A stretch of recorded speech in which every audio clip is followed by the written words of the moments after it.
Hey, welcome back to the Nets, your one stop channel for unbiased views, games, analysis, scores, and transfers. So, uh, before I go anywhere, please do hit the like button, hit the subscribe button. That will help me a lot. Speaking about today, two games that we would like to cover. One of them was the Pakistan Zimbabwe game, and then the other one was the SRH DC semi final. Um, let's start with the Pakistan Zimbabwe game. So, Pakistan played Zimbabwe in the second T20, and it was a pretty one-sided game. 137 to chase. Pakistan managed to nail that down with 6 wickets in hand. Babar Azam making a 50 and Hyder Ali making 66. Hyder Ali for me has to be Pakistan's find of the season. He had a pretty amazing 50 the last time he was playing in England as well. And then today he made 66 in 40 odd balls. They rate him really high considering he has just come in from the domestic structure where they had their domestic T20 season. Another promising youngster, or not so young, but another promising new face in Pakistan ranks would be Usman Qadir, the son of late Mr. Abdul Qadir. Usman Qadir managed to grab 3 wickets, which they considering the World Cup is in India. I think that would be a good find. I'm pretty sure Pakistan would like to cherish a spinner in their ranks right now.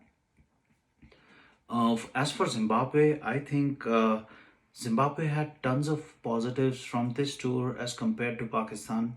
Zimbabwe walk in with Zimbabwe walk in ranked 14th in the world.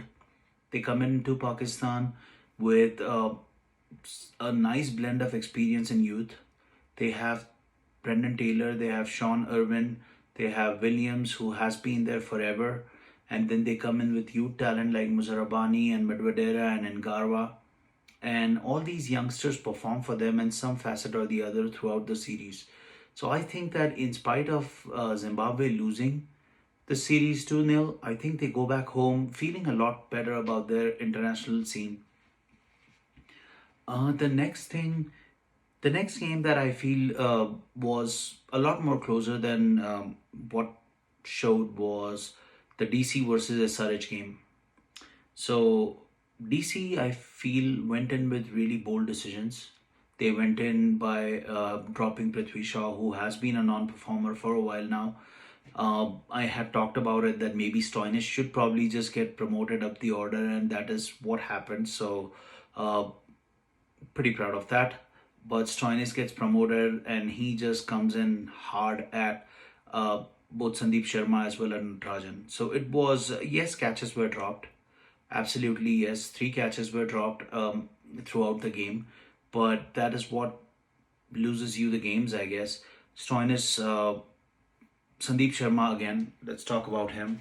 Sandeep Sharma for me is a typical T20 or a ODI bowler. I do not see him succeeding in test matches. And the reason for that I say is he brings the ball in. The ball doesn't go straight for him or it doesn't even nip outside.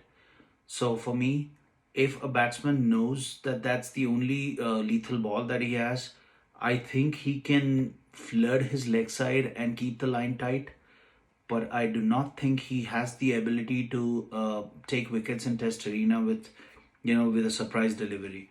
So again, taking nothing away from him, he has been a brilliant performer for SRH this time around, and him and Natarajan, uh, they I think bowled a lot better in the death than they bowled in the beginning. Natarajan has to be the find of the season for SRH. But Delhi, so Stoinis and Shikhar Dhawan took the attack to Rashid. And Rashid, who comes in with figures of 6 for 21 against Delhi Capitals in the round robin, was, I think, they were a lot more watchful playing him this time around. They did go for him in the first over. I think they scored 11 against him, but then they were watchful because they were getting the best out of the other bowlers. So Rashid ended up with 26 for 1, I think, of his 4. But once they reached anything about 170, 180, I think it was a tough game for Sunrisers. Sunrisers were counting on Warner to play, and for, you know, it was just wasn't his day. Warner was gone in the first ball that Rabada bowled at him, and I think since then it was just DC SRH was just chasing the run rate after that. Priyam Garg was promoted up the order, decent start, but then he couldn't capitalize on the start that he got. And after that, Manish Pandey tried to hit a few things out of the park, was successful to a certain extent, but the highlight of the match has to be the innings of Kane Williamson. An amazing player, extremely underrated. I mean, I know he is in the top four, but I still feel that he's the most underrated superstar. So Williamson comes in and plays the knock of his lifetime, and I'm pretty sure even with these many wickets down, DC never felt comfortable till he was on the pitch. Jason Holder had a bad day. He was I think he gave 50 odd in his 4 overs and couldn't even deliver much with the bat today. So that came back to hurt SRH. Then walks in Samad, who has shown tons of promise. He was a big name, but he was never really. He never really got a chance to actually show what he had in his arsenal until today. Brilliant innings, 33 odd runs in 17 balls. But the biggest factor for me was he was doing that, taking into factor that there was a scoreboard in front of him and there was a required run rate that was growing as the numbers were, as the overs went forward. So that for me was something that was worth watching. That there's this youngster who is trying to keep up with the run rate and trying to keep up with the senior pro on the other end. There was this once Williamson was gone, I think it was pretty much a done deal. Rabada managed to get 3 wickets in the same over, missed his hat trick, but he managed to get 3 wickets in the same over, and then it was just waiting for things to follow after that. But yet again, feel sad for Williamson that he missed out on his on his final, not his first one, here on the final. But taking nothing away from DC. DC played an amazing game. They played good cricket. They played bold cricket, and that's the showdown for the finals. DC versus Mumbai, 4th time in this series. So what is good is the first and the second team meet again in the final.